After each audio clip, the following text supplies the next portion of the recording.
معنا أحد الشهود العيان اللي موجودين في يعني مركز فاقوس، وحادثة الطفل اللي هزت أركان كل الناس. طبعا الناس هنا حزينة وحالتهم صعبة، ولكن الناس برضو عندهم نوع من أنواع معلومات هامة جدا، خطيرة جدا، وسرية أيضا. اسمك إيه؟ اسمي ياسر فراوي. ايه اللي حصل؟ ايه اللي حصل يا عم ياسر؟ علي صوتك. عليه الصلاه والسلام. الست دي اساسا مريضه نفسيا. مريضه نفسيا ازاي؟ من صغرها بيجي لها حالات هستيريا، من صغرها في صغر سنها بيجي لها حالات هستيريا، تعبانه مريضه. مريضه هي اساسا نفسيا وبتتعالج. نعم. طب ما الناس عايز تشهد بيها. لكن لو في كلام احنا هنقوله بالكلام. طب قول ليه ما هو جريب اهو. احنا لو في كلام هنقوله بالكلام. جريب اهو كلمه. لكن انتوا كده مش ينفع كده. كلمه جريب اهو. احنا كده بنقول انتوا بتعرفوا كده. كلم جريب اهو. يا عم ياسر انتوا بتعرفوا الدنيا كده. طب ما تروح تقول للناس اللي هناك. يا عم انا بكلم. طب انت مش عايزه ليه يتكلم؟ الناس تعبانه، الناس تعبانه. احنا في مصيبه. الناس بيقول لك بس الناس من حقها تعرف. الناس بيقولوا مش مريضه. بيقول لك مش مريضه الناس، بس انا بقول انها مريضه. هي مريضه نفسيه. طب ما احنا بنتكلم في حاجه غلط يا عم. هم دول ما احنا بنتكلم في حاجه صح يا جماعه. انا بقول لك بجد. هم مش عايزين يصوروا ليه؟ مش عايزين نصور ليه؟ دي مريضه نفسيا من صغرها. انا بقول لك انا مش جارها. انا بقول لك الحقيقه مريضه نفسيا. الناس مش عايزه تخلينا نتكلم ليه؟ عشان هي مريضه نفسيا بقى. الناس بقى مش عايزه عشان ايه ما يعملوش عداوات. سيبونا في وجعنا وبتاع. الست قتلت ابنها يا عم. هي قتلته من ايه؟ ما حدش عارف من ايه. من ايه؟ من الظلم والقهر اللي جابته. ايه اللي حصل؟ سكنت في بيت فيه عفاريت، لا مؤاخذه بالكلام. يعني البيت مسكون؟ ايوه يا عم. في عفاريت. بيت كان قاعده في بيت من غير نور ولا غير ميه ولا اي حاجه، وبيت مسكون يا عم. الناس كلها عارفه كده. الناس بتتكلم ليه؟ الحقيقه يا عم. قاعد في بيت فيه عفاريت، لا مؤاخذه غير ادمي. في مواشي، بتاع مواشي بتحط فيه مواشي. الممحر ده يا عم لا، ده بيت تاني قبله. ده هي لسه المجلس صعب عليها. رئيس المجلس بارك الله فيه صعب عليها ورخصوا لها مكان تقعد فيه، تعمل فيه اوضتين تعيش هي وابنها فيه. ايوه. بعد ما سابها جوزها وسابوها الدنيا وبقت لوحدها، لا اب ولا ام ولا حد مع الدنيا كلها. فيجي ابوه ياخد الولد. وهو ما لهاش. ابوه جه على ايام العيد صح؟ قبل العيد. قبل العيد هاخد الولد اجيب له اكل وشرب. قبل كده وسرقته منه. برضه سرقته منه، جابته منه. وبعد كده ياخده وقالوا له اهلها، قالوا له طب تعالى بعد العيد. مش بعد العيد. هي خافت ياخدوا منها، فبتقول انا عايز ارجعه بطني تاني. هي تخيل لها عقلها كده انها ترجعه بطنها. ايه بطنها تاني، ترجع الطفل بطنها تاني ومحدش ياخده تاني.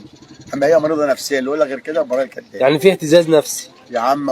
هي مريضه نفسيا. هي تخيل لها عقلها او الحاله اللي بتجي لها ان هو هيرجع بطنها تاني. فاهمني؟ لما كان بيسالوها هناك بقول لها انت عملت كده ليه؟ انا عايز ارجعه بطني تاني. عايز ارجعه بطني تاني. اكتشفت الواقعه ازاي؟ اكتشفنا الواقعه والله. عمها راح خبط عليها، كان صايم. خبط عليها، قالت له انا بستحمى يعني وكلام من دلوقتي. جات له نايم. فيجي الراجل فطر بعد الفطار ويجي خبط عليها. ليه برضه؟ قالت له الجيران راحوا له قالوا البيت بتصوت كل شويه والحاله جات لها وزي كده تعبانه. فجاب امها وجاب اخويا خبط عليها، فتحوا الباب عليها بالقوه. المهم ايه، لقيوها قاعده في الضلمه لوحديها وحاله هستيريا.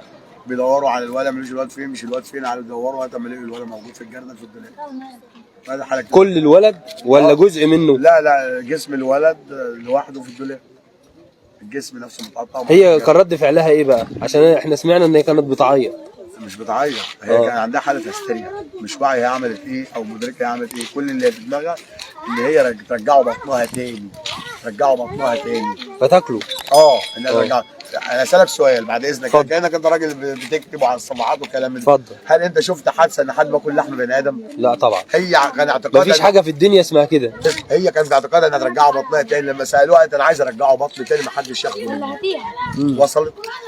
قالت كده هي بنفسها. طب الحاله النفسيه ليها، هي تعبانه نفسيا وكل عارف. لا انا اقصد ما يعني بتطلع تمرجح الواد تلعبه ولا بتضربه؟ بتخاف عليه. الناس كلها بتخاف عليه خوف اكتر من اي ام شفتها في الدنيا. لو حد ضربه تفضل تجري وراه لحد ما صورها وكده. ايه قولي من غير ما تمد ايدك على الموبايل. معلش انا اسفه. لو حد ضربه كان بيتبهدل الدنيا بسببه. كان ماشي معاه الساعه 6 الصبح تجيب معاه العيش، تاخده معاه الشغل، لا مؤاخذه بالجلابيه ماشي معاها، ما بيسيبهاش.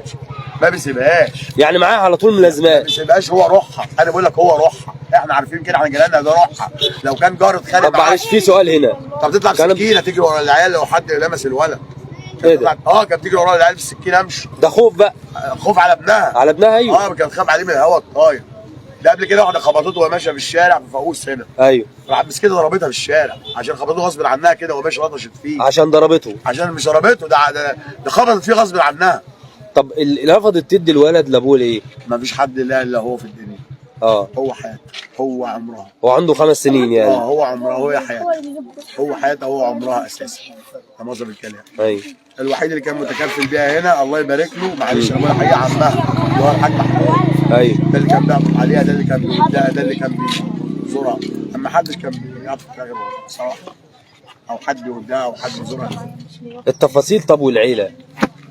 الناس اللي بتساهم، الاهل والجيران. لا معلش، الاهل والجيران لما حد يجي يساهم ما بترضاش. هي ما بترضاش، ما بتاخدش حاجه من حد. بتشتغل في الغيطان وبتشتغل في مصنع سوداني وتطلع تشتغل بنفسها عشان تاكل نفسها وابنها. ما تاخدش حاجه. رفضت رمضان، رفضت تاخد من اي حد. والعيله اللهم صل على النبي عيلتها مش شويه.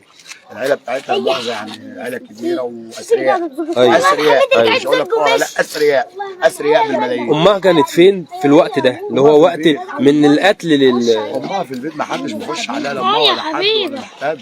طب ايه حكايه البيت الضلمه على طول اللي مقفوله انواره دي؟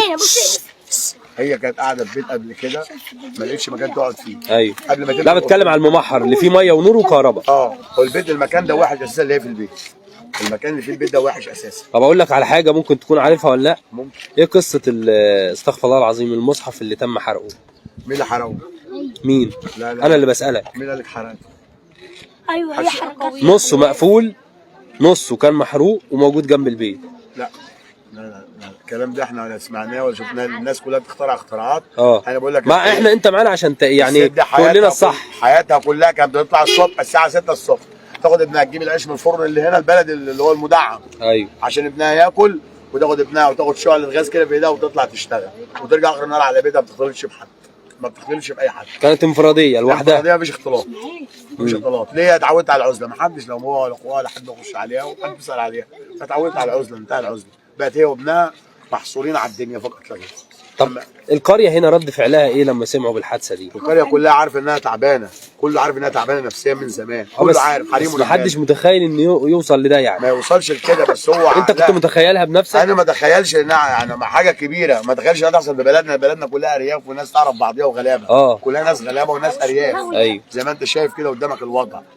ما نتخيلش ابدا، بس هي العقل بقى الباطن اللي هياخده منها. قالت لا رجعوا بطن تاني ما ياخدوش. ما هم سالوها بيقول انت عملت كده ليه بعد الجريمه؟ قالت انا عايز احطه في بطني عشان ما حدش ياخده مني تاني. اما يقول لك مش عارف ايه قوى العقليه. لا لا، هي تعبانه وبتتعالج من ايام المدرسه. من ايام المدرسه وهي بتتعالج اساسا علاج نفسي، بس قطع عنها العلاج. ما حدش يهتم بيها ولا وداها مصحه ولا الكلام ده. وبقول ما كانش اتجوزت اساسا. ما كانش ليها جواز. ملاش جواز اساسا. صح كده؟ لا لا، ملاش جواز بقى اساسا. المفروض هي كانش ليها جواز. انا جارها هنا معظم الكلام. اما هي طب كنت بتشوف فيها ايه؟ يعني قول لي مميزات فيها. العزله لوحدها. العزله مع نفسها وابنها. منعزله هي وابنها بس.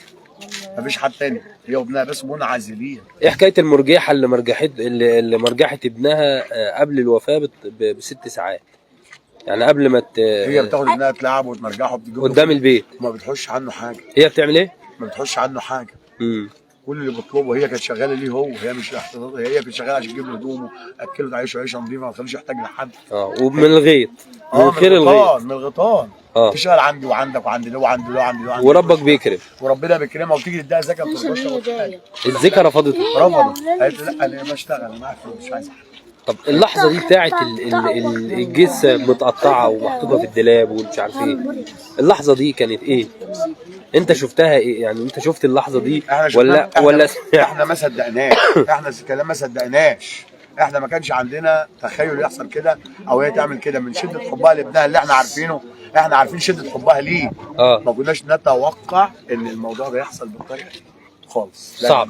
موضوع صعب شويه. موضوع صعب، بس لا مؤاخذه هقول لك معلش، التعب النفسي والعزله بيأدي اكتر والقهر والظلم. هي عندها الوسواس. انظلمت واتبهدلت وانظلمت في الدنيا. انسانه انظلمت خلاص. كان معاها تقريبا تركتها من امها او من ابوها كانت كام؟ لا كان لها ارض كتير. كان لها ارض اطيان. خدت حاجه بسيطه قد كده من جزءها وبالعافيه. اتاخد بالعافيه عشان يرجع لها. بص يبقى عندك علبه جبنه تاخد منها معلقه جبنه. حست انها انظلمت، حست انها انقهرت، التعب النفسي زاد عليها، الحاله زادت عليها، لانها كانت بتقعد قبل ما تقتل ابنها بمسافات جامده، كانت بتقعد تصوت لوحدها في البيت. تصوت من غير حاجه لوحدها كده. انتوا بقى لما بتصوت كنتوا بتعملوا ايه؟ بتروحوا تخافوا على الواد ولا؟ لا مفيش خوف، لان احنا عارفين انها بتعشق ابنها. عشر معلش يا استاذ، ما كنتش متصوت؟ ما انت تسال الاطفال دي كده، كان تقبل حد يدي عليه يا ابني؟ لا اهو انت صور اطفال اسالها، اهو اسال الاطفال بالمره، اسالها مش عيب، اسال الاطفال واقفه، الاطفال بيلعبوا معاه، كل دول بيلعبوا معاه صح يا ابني؟ مش بيلعبوا مع سعد. لما كانت امه حد يلمسه كانت بتعمل فيه ايه؟ بتطير وراه بالسكينه ورا العيال، ما حدش يلمس ابني، ما حدش يدعو بابني. حب، شده حب جامده يعني. ما اللي يقول لك لا ومش لا وعقليا وعقله، لا مفيش عاقل ياكل لحم ابنه عشان يرجعه في بطنه. الله يرحمه، الله يرحمه. تعبانه نفسيا وربنا يتولاها يا رب، وربنا يتولاها. اقول لك حاجه، انا عمري ما عيطت ولا بكيت، انا عيطت على همها من الظلم اللي انا ظلمته بصراحه. بس دي عملت حاجه فظيعه، حاجه فظيعه، معلش غير مدركه عقليا. ما نقولش حاجه فظيعه، ما نكونش الجريمه انها عملت كده بقصد انها تعمل كده. ما هي الجريمه فعلا كده. لا هي تخيلت وعقلها وتعبها النفسي تخيلها انها ترجعه بطنها تاني، ما ياخدوش ابوه ولا حد يلمسه. هي تخيلت كده، التعب النفسي تخيلها كده. امال لسه جايب البيت اهو. هقول لك انا قطعته بسبب ايه؟ بسبب ايه يعني؟ مخنوقه من ابوه. طب ما هو عايش معاه من زمان، ما قطعتوش ليه؟ معلش ما قطعتوش ليه؟ هي ما نضحكش على بعض ونقول ان احنا قطعت ابنها وطبخته وغير ادميه. لا هي تعبانه نفسيا ومريضه نفسيا يا حاج محمد، مريضه نفسيا، عندها مرض نفسي يا استاذ، وده اللي عنده. قلت الحقيقه واجر على الله. زي ما انتم شايفين كده، احنا كان معانا شاهد عيان دلوقتي بيحكي عن الحادثه. تعرف استاذه هنا؟ اه بعرفها. كنت بتشوفها امتى او بتعمل ايه او شفتها اخر مره شفتها امتى قبل الواقعه؟ والله انا شفتها في رمضان اخر مره. بتشوفها وهي رايحه الشغل وكده؟ لا ما اعرفش انها شغاله ولا لا بصراحه يعني، عشان ما اكذبش. هي بشوفها وهي رايحه الفرن تجيب عيش واخده ابنها معاها، تطلع على ابو شلبي هنا تاخد ابنها معاها، في اي حته ابنها معاها. شفت عليها اي افعال بتدل ان هي غير متزنه عقليا؟ احنا كتير بنسمعها بتصوت لوحديها كده في البيت. يعني فجأة تلاقوا تصويت؟ من قبل رمضان الكلام ده بقاله فتره يعني. يعني انتوا حاسين ان في بعض الافعال عليها ان هي تدل ان هي غير متزنه؟ بس مش على طول يعني. كانت عامله ازاي؟ لا بتحبه جدا يعني، مفيش بعد كده.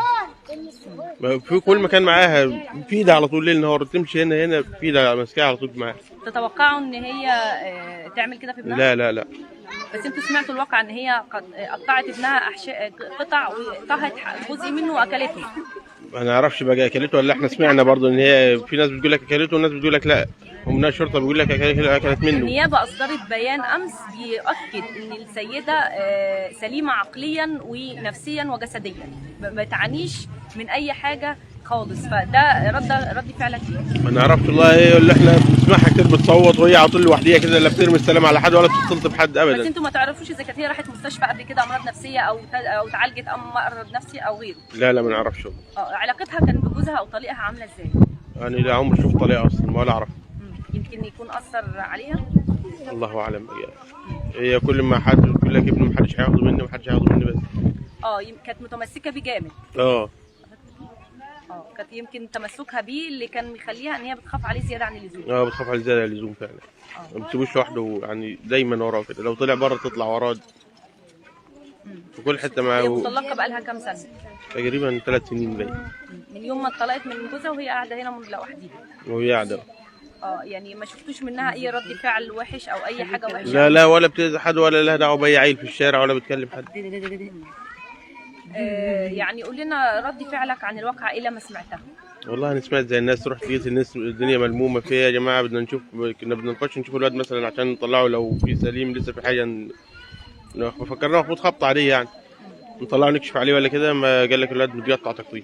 لا ما كنتش تتوقع انه يوصل الامر ان هي تقطعه لا. رد فعل بالنسبه لكم صدمه كل الدنيا مصدومه. امال ايه؟ ما كنتوش متتوقعوا ان هي ممكن تعمل كده في ابنها؟ لا. هي واقعه فريده طبعا للاسف الشديد. يمكن في بعض الامهات يعني قاموا بفعل قتل الاطفال، ولكن لم يتم قبل ذلك حد انه يقطع جزء. اول مره نسمع عن جريمه طهيه وتناوله. احنا اول مره نشوف جريمه بالشكل ده بصراحه. هي جريمه بشعه للاسف الشديد، هزت الشارع المصري كله. عمرها ما حصلت عندنا في ابو شلبي هنا اصلا حد قتل حد اصلا. اول مره نسمع الموضوع ده، موضوع القتل في بلادنا هنا. ربنا يعني يرحمه. وطبعا زي ما حضراتكم سمعتوا من اهالي قريه ابو شلبي. العزبه هنا اسمها ايه بالظبط؟ سوق الحد القديم، عزبة سوق الحد القديم التابعة لقرية أبو شلبي بمركز فؤوس محافظة الشرقية. الأهالي الجيران أوضحوا طبعا تفاصيل الواقعة، وإن هم سمعوا صراخ يوم الواقعة، وطبعا كلهم جريوا على البيت ولقوه متقطع أجزاء كتيرة جدا وطهي جزء منه وأكلته. للأسف الشديد واقعة بشعة جدا هزت الشارع المصري كله والسوشيال ميديا، وكل الناس في حالة حزن شديد وصدمة كبيرة على هذه الواقعة. وطبعا كل الناس في حالة حزن شديد على فقدان الطفل. كلهم بيأكدوا ان الام كانت دايما متمسكة بيه وماسكاه في كل مكان ورايحة جاية بيه في كل مكان، وما بتسيبوش ابدا من ايديها، وما كانوش يتوقعوا ان هي تعمل فيه كده.